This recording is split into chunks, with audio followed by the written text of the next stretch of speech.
Hello everybody, how are you doing? Como é que vocês estão passando? Aqui é o professor Fernando do canal TV Pilar 3, canal destinado a dicas de inglês relacionadas a vocabulário, gramática, pronunciação, curiosidades, né?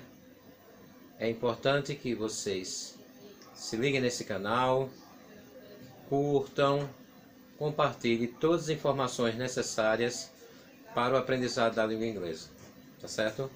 E não se esqueça, né, de compartilhar compartilhar esse vídeo, se inscrever no canal é muito importante para que nos incentive a cada vez mais fazer vídeos com mais qualidade,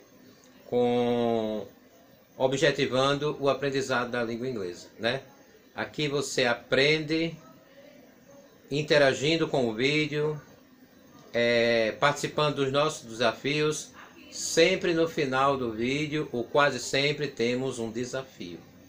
O que nos traz aqui hoje é um aspecto gramatical muito importante e de um grau de dificuldade enorme. Mas faremos o máximo para que vocês tirem o máximo de dúvidas possíveis. E qualquer dúvida, depois que você assistir o vídeo, você pode colocar lá nos comentários para tirar alguma dúvida, para que a gente possa responder e esclarecer aquilo que não foi abordado no vídeo. Então temos aqui, pessoal, os phrasal verbs.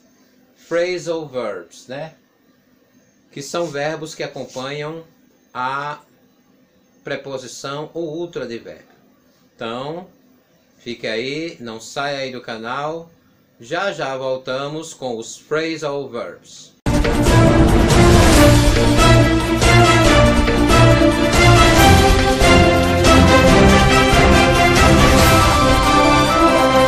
E aí, pessoal? E aí, pessoal? Continuam aí, coladinhos aí conosco, né? O canal TV Pilar 3. E hoje as dicas são relacionadas à gramática, né? Os phrasal verbs. Está aqui na lousa, look at the board, né? Os phrasal verbs. Então, como eu havia falado, os phrasal verbs são verbos que, acompanhados de preposição a advérbios, eles vão dar um outro sentido à frase. O verbo sozinho terá um sentido. O verbo acompanhado de preposição ou um advérbio, ele vai ter um sentido diferenciado. Tá certo? Então a gente tem no phrasal verb o verbo, temos a preposição e ou advérbio, or and. Então aqui eu coloquei e ou, por quê? Porque às vezes nós temos a categoria de phrasal verb que é acompanhado dos dois, preposição e advérbio. E a maioria deles é acompanhado de verbo e preposição. Tá certo? Então, vamos começar a estudá-los. Nós temos aqui, vamos pegar o verbo get. Eu gosto muito desse verbo, porque esse verbo, ele tem um sentido amplo na língua inglesa. É um dos verbos que tem muitos sentidos. Temos o sentido de conseguir, o sentido de obter. E quando se junta a uma preposição, o seu sentido é modificado. Vamos observar aqui, pessoal. Get away, get out, get over, get up. Repeat. Get away, get out, get over e get up. Então, get é o verbo. E away, out, over e up são preposições. Aqui nós temos um advérbio e aqui nós temos preposições. Ok? Então nós temos advérbios e preposições aqui na situação. Então, get away, se a gente trabalhar away, é uma coisa longe, distante. Get away, escapar. Tem uma pequena relação, né? Out, aí fica fácil, porque get out, como out é sair, preposição, né? Fora, fora. Então, Get out vai ser o verbo ir para fora, ou seja, sair. O verbo vai mandar e a preposição ela direciona para onde, né? Get over é superar. Over é em cima, por cima. E aqui é superar. E up é para cima, levantar. Então, alguns phrasal verbs tem uma noção lógica, né? Como aqui a gente pode observar no caso de away, para ir para longe você vai escapar, né? Out é sair, né? Fora, então tá certo. Over, superar. Superar é você o quê? Tem que levantar a cabeça, né? E up, levantar, ir para cima. Ou seja, aqui no verbo get há uma relação muito fácil de a gente fazer. Muitas vezes esse phrasal verb é utilizado para que, quando a gente não tem o verbo adequado, a gente possa utilizar de um substantivo ou de uma preposição e juntamente a ele acrescentar um verbo. Então, para você identificar o que é um phrasal verb, um verbo frasal, é você saber que existe o verbo, uma preposição ou advérbio na frase. Ok? Dentro da categoria existe o separable, né? Separable, né? Separable e os inseparable. Separable e inseparable, que são os separáveis e os inseparáveis. Então, separable, os separáveis, ele é um verbo da categoria dos intransitivos. Quando existe um objeto. Por que a questão de intransitivo? Observe bem. Para que eu transite, para que eu dê sequência numa frase, não pode ter nenhum obstáculo. Se eu tiver algum obstáculo, no caso, um object, né? Que é um pronome object, que aqui eu discrimino. Quais são os pronomes object? Me, you, him, her, it's, us, them. Então, quando aparecer um desses objects na frase, é sinal que o verbo ele tem uma situação de intransitivo. Nesse caso, pode ser separado. Observe aqui os dois exemplos aqui embaixo. They called up the woman. They called up the woman. They called her up. Veja o que acontece aqui. No caso de called up, nós temos aqui telefonar. Porque o verbo call é chamar. Entendeu? Chamar alguém. Ou chamar-se. No sentido, por exemplo, my name is Fernando, call me Nando. Então, pode ter o sentido de chamar-se, né? Relacionado a nomes. Como é que você gostaria de ser chamado. E também no sentido de chamar alguém. Mas quando a gente faz a construção call up, nós temos a questão de telefonar, ligar para alguém. Veja nesses dois exemplos. Qual seria o verbo? Call. Qual seria a preposição? Up. Eles aqui não se separaram, por quê? Porque nós não temos um object. Já na frase 2, called está aqui e o up está desse lado. Nesse caso, no meio, existe o quê? Existe um pronome pessoal object que faz com que houve a separação. Então, separable, aqui foi utilizado nesse sentido de separar, porque entre o verbo e a preposição existe um pronome objeto. Se você observar as duas frases, praticamente elas dizem a mesma coisa, né? Eles ligaram, eles telefonaram para a mulher. Eles telefonaram para ela, né? Ou seja, lembre-se, quando não existir os objects, né, esses que eu discriminei aqui, você sabe que essa relação que eu coloquei aqui, você sabe muito bem que aí, quando existir um desses, você vai separar. No caso daqui, ó. Separar o que, professor? Separar o verbo da preposição. E nesse caso aqui não há separação. Por que não houve a necessidade de separar na frase anterior aqui? Nessa primeira frase. Porque não houve nenhum dos pronomes object. Aí aqui, inseparable. Inseparable não são acompanhados dos objetos. Então, não são acompanhados dos pronomes objetos. Olha aqui a frase. She gave away her books. She take off her shoes. Ela, né? Ela deu para alguém os seus livros, os livros dela, ou ela tirou seus sapatos. Então aqui, por que não pôde separar? Respondam aí, pelo que eu expliquei até agora. Vamos interagir aí com o vídeo, é muito importante. Por que não houve a separação aqui nesse caso?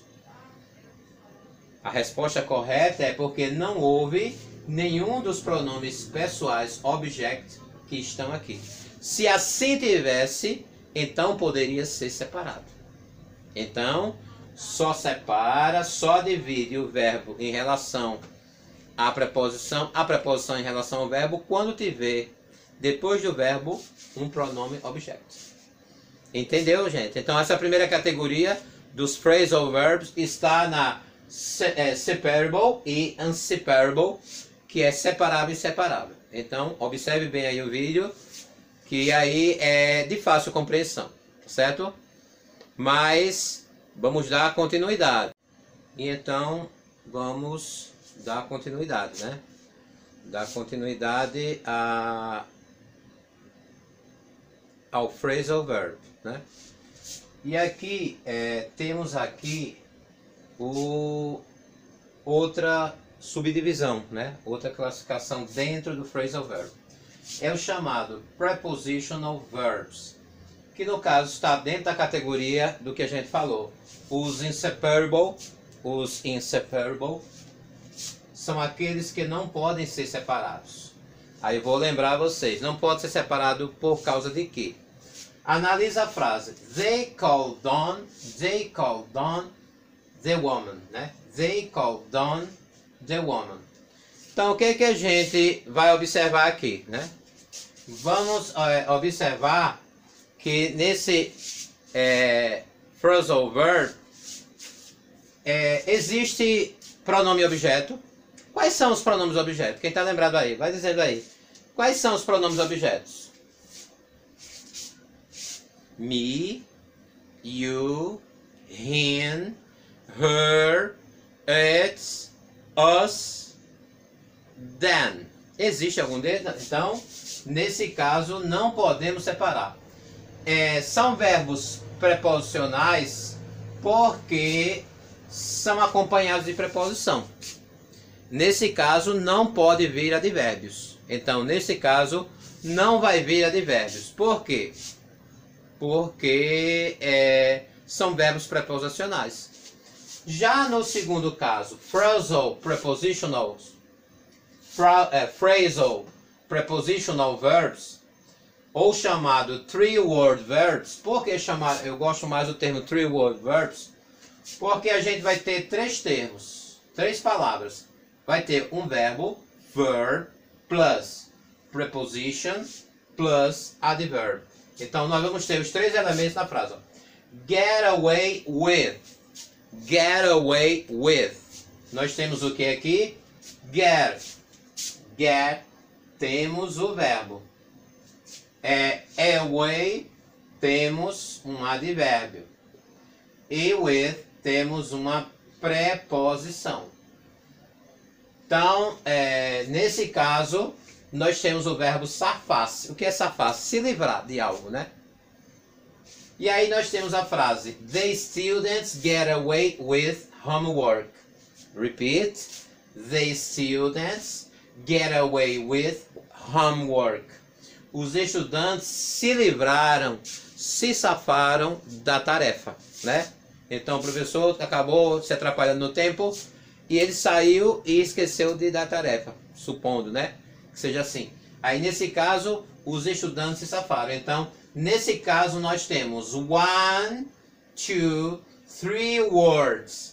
3-word verbs, ou seja, três palavras que indicam verbo. Juntando tudinho essa face, né?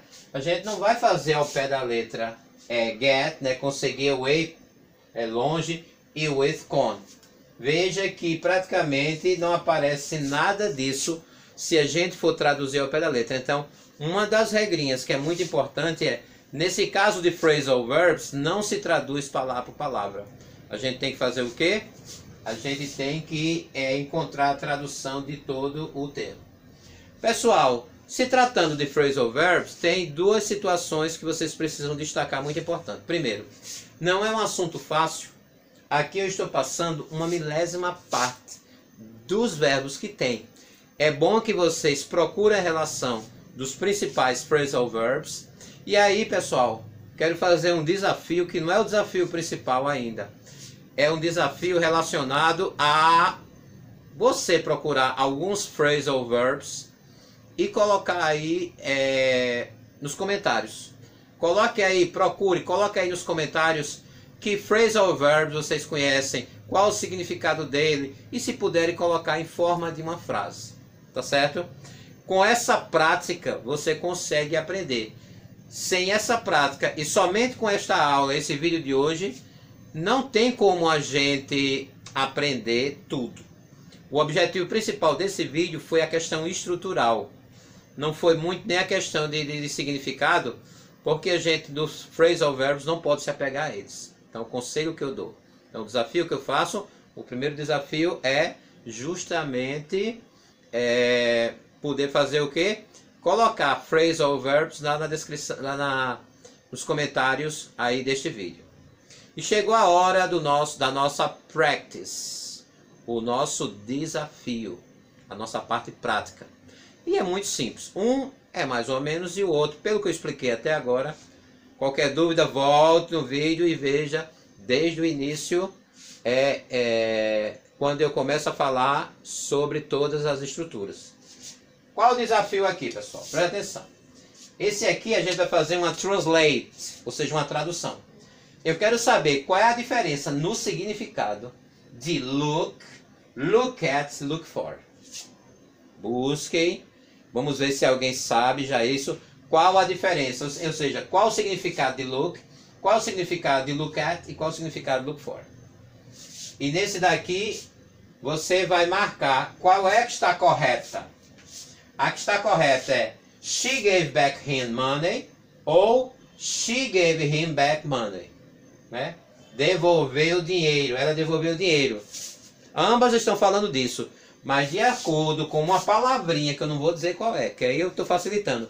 De acordo com a palavrinha que existe aí, nós temos alguma palavra que vai me indicar se eu vou usar o separable verb ou inseparable verb. Então, veja aí. Dê uma pausa no vídeo, já voltamos. E aí, pessoal? Conseguiram fazer? É importante que tenha dado essa pausa, porque se não deu a pausa, então não deixa de ser desafio, tá certo? Essa é a proposta do nosso canal, interagir e lançar desafios. Gente, uma novidade, essa semana nosso canal está completando um mês, novinho, tá engatinhando, nem começou a engatinhar. Para a questão de canais, o nosso nem começou a engatinhar, ainda está no berço, vamos dizer assim. Então está completando e aí, para completar, para esse nosso primeiro mês, nós teremos uma novidade que colocaremos a partir de quarta-feira. Então quarta-feira teremos uma novidade, não deixe de assistir os nossos vídeos, teremos uma novidade no nosso canal para ajudá-los. Né? É como um bônus para os nossos seguidores, para os nossos inscritos e para aqueles que estão curtindo as nossas dicas aqui no nosso canal TV Fila 3. Mas vamos lá, deixar de blá blá blá, vamos lá. Se você já sabia, ou você talvez tenha ido atrás, look, no sentido é só olhar. Então eu posso usá-lo, por exemplo, alguém está conversando, look, chamei a atenção. E eu não estou dizendo para quem deve olhar, então só para chamar a atenção, olhe. É como se eu dissesse assim, preste atenção. Então, olhe. Pode também significar parecer. O verbo look também pode ser parecer, mas em linhas gerais é mais olhe. Olhe, né? Olhe. Olhar, olhe. Dessa forma. Já look at direciona. Look at the board. Eu utilizei aqui e uso muito na minha expressão. Look at the board. Então aqui eu já direciono que é olhar para. Quando eu digo look at, eu já tenho que dizer para onde. Look não obriga eu dizer para onde. Não. Look é só para chamar atenção. Look for, se você for traduzir ao pé da letra, vai dar olhar para, igual de cima, mas não é. Esse é bem diferente. Look for dá o sentido de procurar. Ele dá o sentido de procurar. Então, look for my brother. I'm looking for my mother, my father. Então, estou procurando por alguém. Gente, uma coisa muito importante antes que eu conclua aqui. Esses phrasal verbs são usados de uma forma informal. Tá certo, gente? Eles são usados de uma forma informal. Ok? Então, se ligue nisso. Eles são usados de uma forma informal. Ou seja, na oralidade, a gente procura não utilizar em uma carta mais formal, em algo mais elaborado, que aí a informalidade não é permitida, não é adequada. E aqui, pessoal, se vocês prestarem atenção, a palavra-chave daqui é a palavra hen. Hen é um dos pronomes pessoais objetos, né? E aí, o que foi que eu disse? Quando existir esse pronome, então a gente tem que usar o separable, ou seja, se existe um pronome pessoal, objeto, no caso aqui é hen, o correto na frase é separar o verbo da preposição. Então a forma correta é a frase 2. Se não existisse esse pronome objeto, não precisava separar. E aí, pessoal, conseguiram acertar? Espero que sim. Coloque aí nos comentários como você saiu. Coloque aí nos comentários como, por exemplo, quais foram suas respostas. E espero que tenham acertado, né? Mas, ficamos por aqui, né? Não se esqueça de se inscrever, ativar as notificações aí no sininho, né? Porque se não ativar, não adianta. E ativando sempre que tiver um vídeo novo, a gente vai estar colocando aqui. Compartilhe aí essa ideia, certo? Compartilhe essa ideia e dê um like, porque o vídeo foi bom, não foi? Então aqui é o professor Fernando do canal TV Fila 3 para vocês. See you next video.